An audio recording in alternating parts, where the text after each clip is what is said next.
Hi நண்பா, இந்த ஒரு வீடியோ உள்ள டிசம்பர் 27ஆம் தேதி ஜனநாயகன் திரைப்படத்தோட இசை வெளியீட்டு விழா மலேசியாவில் நடைபெற போகுது. தற்பொழுது மலேசியாவில் நடைபெற உள்ள இசை வெளியீட்டு விழாவிற்கு மலேசியா போலீசார் பாத்தீங்கன்னா ஒரு முக்கியமான கண்டிஷன் போட்டிருக்காங்க. இது ரசிகர்கள் மத்தியில மிகப்பெரிய அளவுல ஒரு அதிர்ச்சி பாத்தீங்கன்னா ஏற்படுத்தி இருக்குது. என்னாச்சு, என்ன நடந்தது அப்படின்றத டீட்டெயிலா பார்த்துடலாம். அதுக்கு முன்னாடி கடைசி நேரத்துல ஜனநாயகன் திரைப்படத்தோட பராசக்தி திரைப்படம் பாத்தீங்கன்னா மோத போகுது. இதை பத்தி உங்களுடைய கருத்து என்ன? இந்த இரண்டு திரைப்படத்துல நீங்க எந்த திரைப்படத்துக்கு ஈகராக வெயிட் பண்றீங்க அப்படின்றத மறக்காம கமெண்ட் பண்ணுங்க. ஓகே அன்பா, விஜய் சார் அரசியலுக்கு வந்த காரணத்தினால கண்டிப்பாக எந்த ஒரு நிகழ்ச்சி நடத்தினால அந்த கட்சியை பற்றியும் அது மட்டும் இல்லாம கட்சியோட கொடியையும் வைத்திருப்பாங்க.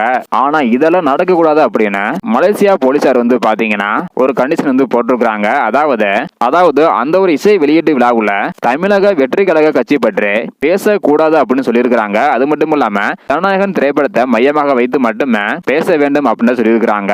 அதே போல ரசிகர்கள் கட்சி கொடி, கட்சி நிற உடை போன்ற எதுவும் அணிந்து வரக்கூடாது அப்படின்னு கண்டிஷனும் போட்டிருக்கிறாங்க. இது யாரும் எதிர்பாராத ஒரு கண்டிஷனாக பாத்தீங்கன்னா இருக்குது. இதை பத்தி உங்களுடைய கருத்து என்ன அப்படின்றத மறக்காம கமெண்ட் பண்ணுங்க. இந்த வீடியோ பாத்தீங்கன்னா மறக்காம எல்லாருக்குமே ஷேர் பண்ணுங்க. ஓகே அன்பா, தேங்க்யூ.